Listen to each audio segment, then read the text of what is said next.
और इंच में बनाएंगे तो वो 250 होता है। तो यहाँ पर हम सेंटीमीटर बनाएंगे। ये है वास्तविक का द्रव्यमान 635 मिलियन बटे 175।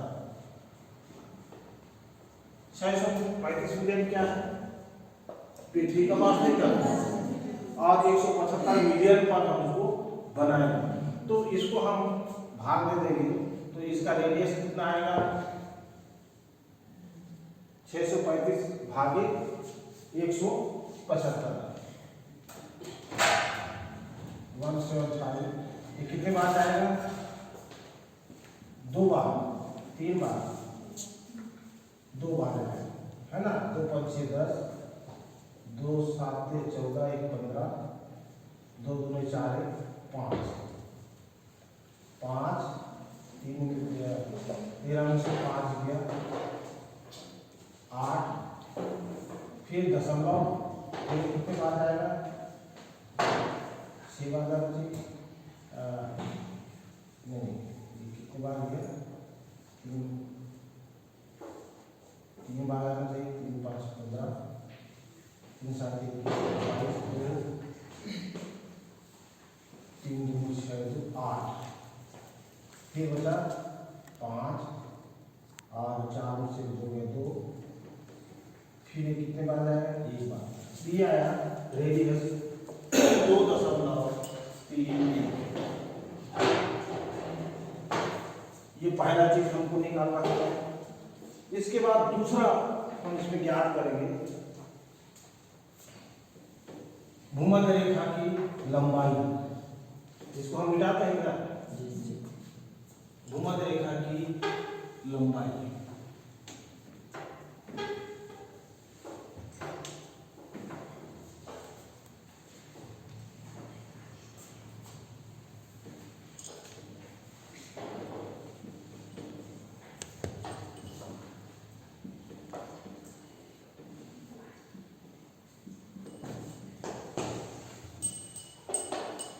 इसका सूत्र है 2πr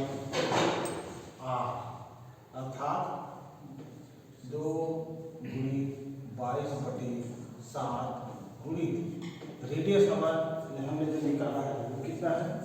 2.31। क्या? 2.31। 2.31। अब इसका हम गुणा करेंगे तो 22 × 44 ये हो जाएगा 44 × 2.31। ये कितना है? 4 4 12 और 1 13, 4 12 13, फिर 2 से 2 4 8, 2 4 8, या 4, ये कितना है? 6 8 3 11 और फिर 8 1 9 10, अधिक हो रहा है। कितना होगा ये?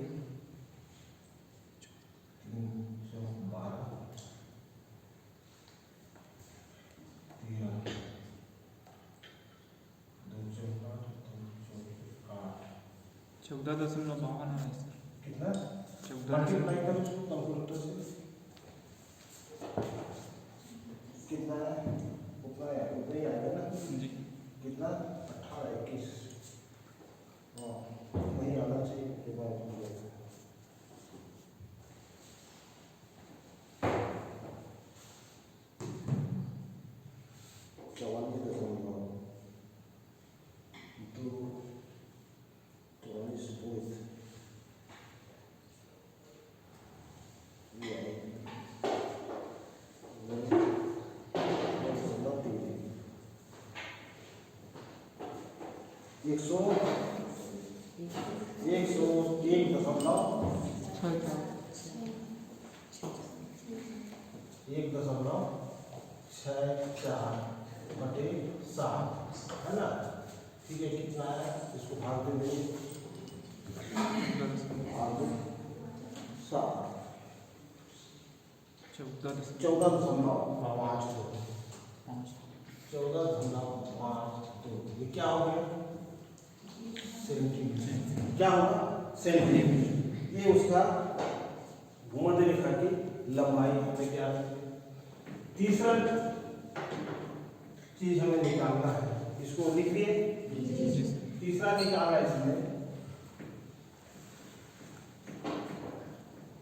दो देशांतर रेखाओं की बीच की दूरी। दो देशांतर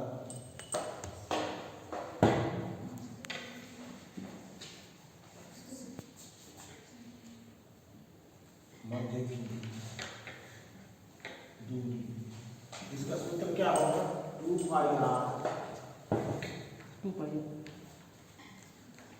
r इंटू इंटरवल मतलब प्रक्षेपांतर बटे 360। 360 हम इसे लिख दिए क्योंकि देशांतर रेखाओं की संख्या कितना है 360 है। आईबी इंटरवल हमने दिया है क्या प्रक्षेपांतर। क्या है प्रक्षेपांतर। प्रक्षेपांतर प्रश्न में दिया हुआ है कि दो प्रक्षेपांतर कितना है 15 अंश। कितना है 15 अंश है ना। तो 15 अंश तो फिर यहाँ पर हम लिखेंगे 2/7। इसका मान कितना आया है 100 कितना है 14.5 गुणित 15/360। इसको कैलकुलेट करके निकालिए कितना आता है 14.5 को गुणा करो और 360 से भाग दो।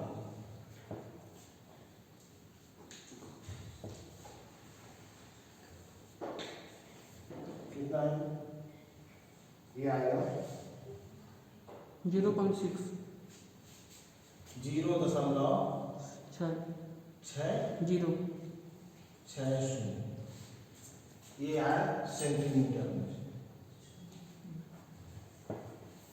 ठीक इतना ही आया ना। अब ये तीन चीजें इस बेलनाकार प्रक्षेप में चाहे वो मर्केटर प्रक्षेप हो चाहे वो साधारण बेलनाकार प्रक्षेप हो या गाल प्रक्षेप हो ये सभी जगह ये आपको निकालना होगा आलेख की विधि में। उसको हम मैथमेटिकल विधि में भी बताएंगे बाद में। तो ये तीन चीजें बेलनाकार प्रक्षेप में ज्ञात करना होता है और इसके बाद प्रक्षेप कैसे बनेगा ये पूरा नोट कर दिया होगा। अब उसको देखिए कि वो बनेगा कैसे। सबसे पहले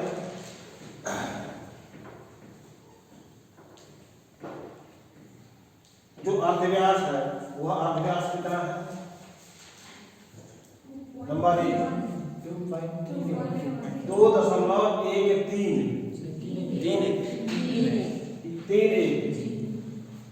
2.31 सेंटीमीटर का अर्धव्यास लेकर के पहले हम यहाँ वृत्त खींचेंगे।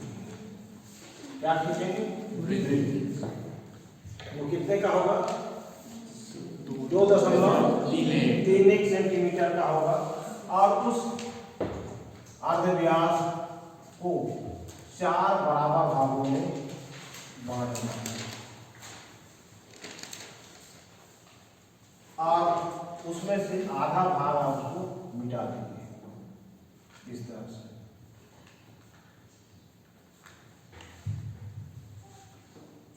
अब यहां पर क्योंकि प्रक्षेपांतर कितना है 15 अंश का है तो यहां से 15 अंश के पर एक कोण खींचेंगे 15, 30, 45, 60, 75 और ये हो गया 90। 15, 30, 45, 60, 75 और ये 90। इसलिए 90 क्यों खींचे क्योंकि अक्षांश रेखाओं की संख्या कितनी है 180। उत्तरी गोलार्ध में 90 और दक्षिणी गोलार्ध में 90। तो अक्षांश रेखाओं की संख्या कुल कितना है 180 और देशांतर रेखाओं की संख्या कितना है 360 है। तो अक्षांश रेखाओं के मान के अनुसार से यहाँ से हम 15-15 अंश के कोण लेकर के उत्तरी गोलार्ध के लिए 90 अंश और दक्षिणी गोलार्ध के लिए 90 अंश हमने अक्षांश रेखा तय कर। अब इसके बाद इस की जो वृत्त है, इस वृत्त के समानांतर बिल्कुल लंब में एक सीधी रेखा खींचेंगे।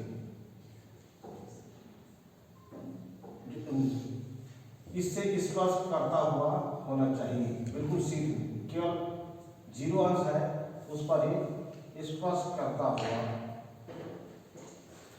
इन से एक लंब डाल दीजिए। ठीक, इसके बाद अब हमको खींचना है भूमध्य रेखा की लंबाई। वो कितना है? कितना? 14.52 यहाँ से 14.52 सेंटीमीटर की एक रेखा खींची। ठीक, अब इसके दूसरे सिरे में भी एक लंब डाल दीजिए।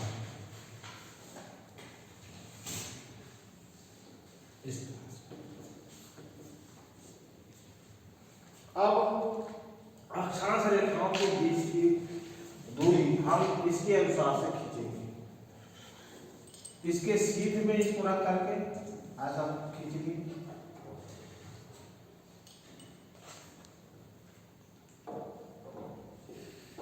क्षैतिज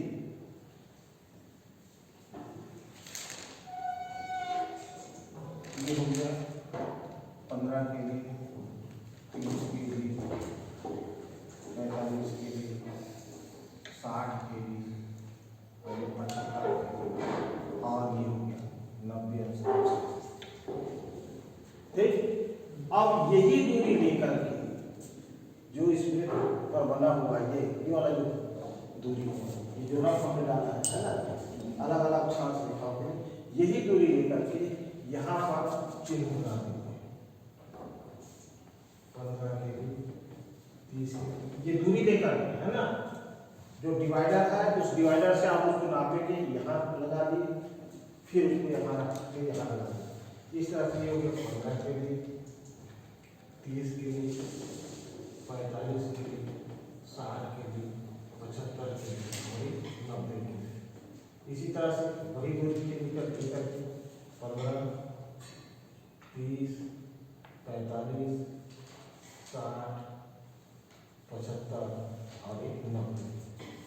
अब इन दूरियों को स्केल के माध्यम से बिल्कुल सीधे इस पॉइंट को खींचना है। ये हो गया 90 के लिए, 75 के लिए, 60 के लिए, 45 के लिए, 30 के लिए, 15 के लिए, फिर यहाँ से लिए 14 के लिए, 30 के लिए, 45 के लिए, 60 के लिए, 75 के लिए और इस तरह से 90 के लिए। अब ये हमारा अक्षांश रेखा बन गया है। ठीक, यहाँ तक समझ में आया? बना लोगे? किसी को हिलावट तो नहीं है? ये यहाँ से क्षैतिज खींचना है, ऐसा तिरछा नहीं खींचना है ना, समक्षेत्र है, इसको बिल्कुल पैरेलल ऐसे सीधे में रख के यहाँ पर खींचेंगे तो ये दूरी हमको मिल जाएगी। और उसके बाद दूसरे सिरे में एक लंब डालेंगे और वहाँ पर ये दूरी लेकर के वहाँ पर चिन्हांकित करेंगे और उसको स्केल से मिला देंगे। ये 15-15 अंश के अंतराल पर हमारी जो अक्षांश रेखा है उत्तरी गोलार्ध के 90 अंश और दक्षिणी गोलार्ध के 90 अंश ये हमारा तैयार है। अब इसके बाद आता है देशांतर रेखाओं की दूरी। देशांतर रेखा किधर से किधर खींची जाती है? उत्तर से दक्षिण की ओर। और इसमें भूमध्य रेखा की लंबाई कितनी है? भूमध्य रेखा की लंबाई कितना है 14 उसका आधा कितना 14 कितना बोले 14.52 इसका आधा कितना होगा 2 7 14 है ना 2 2 में 4 2 6 के 12 7.26 सेंटीमीटर 7.26 सेंटीमीटर की दूरी लेकर के हम केंद्रीय मध्याह्न या शून्य अंश देशांतर रेखा निर्धारित कर देंगे। ये हमारा कौन सा अक्षांश रेखा हुआ देशांतर रेखा हुआ शून्य अंश देशांतर रेखा। अब देशांतर रेखाओं की संख्या पूरब में कितना है और पश्चिम में कितना है पूरब में है 180 अंश और पश्चिम में 180 अंश और इस तरह से कुल मिलाकर कुल देशांतर रेखाओं की संख्या कितना है 360 है ना पूर्वी गोलार्ध में 180 और पश्चिमी गोलार्ध में 180 और 15-15 अंश अक्षांश क्योंकि प्रक्षेपांतर है तो उसके आधार पर कितने रेखाएं बनेंगे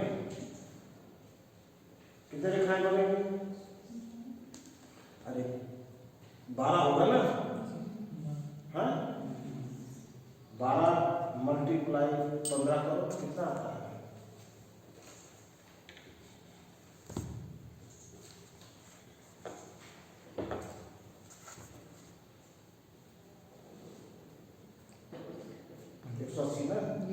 ना 180 अब इसमें वो जो दूरी हमने तीसरे जो मूल्य हमने ज्ञात किया है दो देशांतर रेखाओं के बीच की दूरी 0.6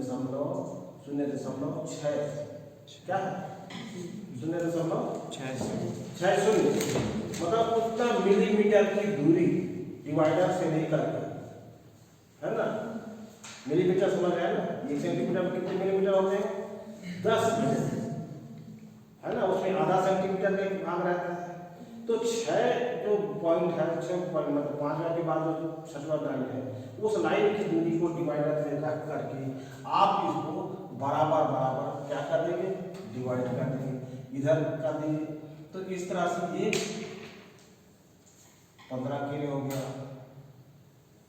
30 15 4 60 15 6 75 15 6 के 90 15 7 105 15 8 120 15 9 135 15 10 150 फिर 165 ये होगा ना और ये कितना हुआ 180 है ना 180 हो गया। अब इसी वही दूरी लेकर के फिर इधर 15 दूनी 30 15 के 45 15 के 60 15 के 75 15 के 90 15 7 105 15 8 120 15 135 15 150 और 15 11 165 और 180 ये हमने यहाँ पर स्केल से नाप करके नहीं खींचा है इसीलिए ये क्या है छोटा बड़ा होगा है ना लेकिन जब आप उसको डिवाइडर से बराबर विभाजित करेंगे तो वो ग्राफ आपको स्पष्ट दिखेगा और यहाँ पर लिखिए ये 15 है 30 का हो गया 30 अंश 30 ये 60 अंश का हो गया और ये 90 अंश का हो गया और 105 120 का हो गया और ये हो गया 150 अंश और ये कितना हो गया 180 अंश इसको लिखेंगे ईस्ट है ना और इसी तरह से इधर 30 अंश बड़े अच्छे से लिखना है 60 अंश 90 अंश फिर 120 अंश 150 ज़्यादा अंतर हो गया 30 45 60 75 90 105 150 है ना, 150 और 180 अंतिम बना होगा। इस तरह से ये इसको लिखेंगे वेस्ट पश्चिम, और इसी तरह से यहाँ पर हम लिखेंगे ये स्टेशन सब साथ लिखाइए 15, 30, 45, 60, 75, सॉरी 15, 30, 45, 60, 75 और 90 अधिक कितने के 15, 30, 45, ये 60 आएगा,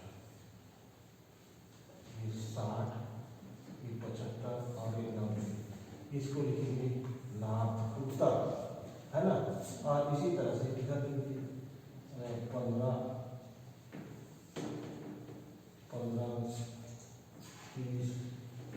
45, 60, 75 और 90, इसको लिखेंगे साउथ, है ना। ये उत्तरी गोलार्ध के लिए और ये दक्षिणी गोलार्ध, ये पूर्वी गोलार्ध के लिए और ये पश्चिमी गोलार्ध। तो इस तरह से ये समक्षेत्र बेलनाकार प्रक्षेप बनेगा। समझ में आया? बना लोगे? और किसी को ऐसा शंका हो तो पूछ लीजिए। बाद में लिखी जाएगी सर हमको समझ में नहीं आया कैसे बनेगा। मुख्य रूप से 3 चीजें इसमें निकालना है। पहले तो दिए गए मापनी पर आधे व्यास ज्ञात करना है, दूसरा निकालना है भूमध्य रेखा की लंबाई, और तीसरा निकालना है 2 देशांतर रेखाओं के बीच की दूरी। तो ये अगर आपको निकालने आता है और स्केल में उसको माप सकते हैं तो निश्चित है कि ये बहुत सरल है। हम आगे की विधि बताएं, गणितीय विधि भी बताएंगे जिसमें साइन थीटा cos थीटा के माध्यम से उसको कैसे निकाला जाता है। ये कैलकुलेशन करने की जरूरत नहीं पड़ेगी, वहाँ दूसरी सारणी तैयार है। हालांकि आपको कोर्स में मैथमेटिकल तरीके से बताने का कहा गया है, वो भी बताएंगे, लेकिन यदि लिखी विधि आती है आपको नहीं समझ में आ रहा है तो उसको बनाने में दिक्कत हो। तो पहले इसको बना दीजिए, बना लोगे ना जी। सर एक बार देशांतर रेखा वाला बता। कौन सा? देशांतर दोनों रेखाओं, 2 देशांतर रेखाओं के बीच की दूरी 2 पाई r मल्टीप्लाई इंटरवल, मतलब प्रक्षेपांतर कितना का हो, 30 का भी हो सकता है, 10 का भी हो सकता है ना। जो सवाल में दिया है उसके अनुसार से आपको बनाना है, क्योंकि प्रक्षेपांतर कितना अंश का है, 15 अंश का है। तो उसने हमने 15 अंश लिखा बटे 360, इसलिए लिखा कि देशांतर रेखाओं की संख्या कितना है 360। ये आपको अपने दिमाग में बिठा दी कि हमारे अक्षांश रेखाएं कितनी है और देशांतर रेखाएं कितनी है। प्रक्षेपांतर क्या कर रहा है, उस प्रक्षेपांतर के अनुसार से अक्षांश रेखा उत्तरी गोलार्ध में कितना आएगा, दक्षिणी गोलार्ध में कितना आएगा, देशांतर रेखा पूर्वी गोलार्ध में कितना होगा और पश्चिमी गोलार्ध में कितना होगा। तो प्रक्षेपांतर के आधार पर हमारे 12 देशांतर रेखाएं पूर्वी गोलार्ध में और पश्चिमी गोलार्ध में, है ना। और अक्षांश रेखाएं कितना है 6 15, 30, 45, 60, 75, 90, ये उत्तरी गोलार्ध में, और 15, 30, 45, 60, 75 दक्षिणी गोलार्ध। तो इस तरह से ये आपका समक्षेत्र बेलनाकार प्रक्षेप बन जाएगा। थोड़ा कैमरा को करके घुमा दें दोनों पर।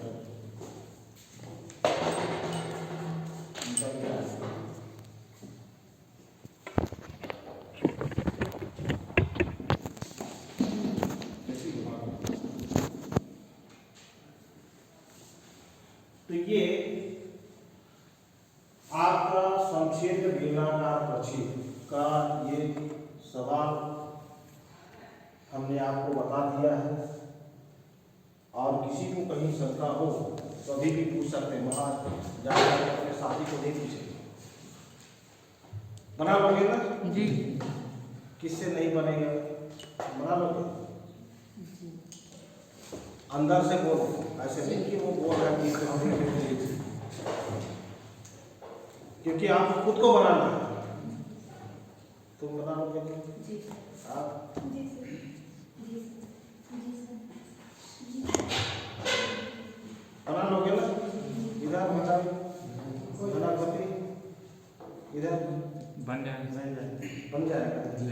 जी सर। चलिए अच्छी बात। तो ये हो गया ये कंप्लीट कितने मिनट का?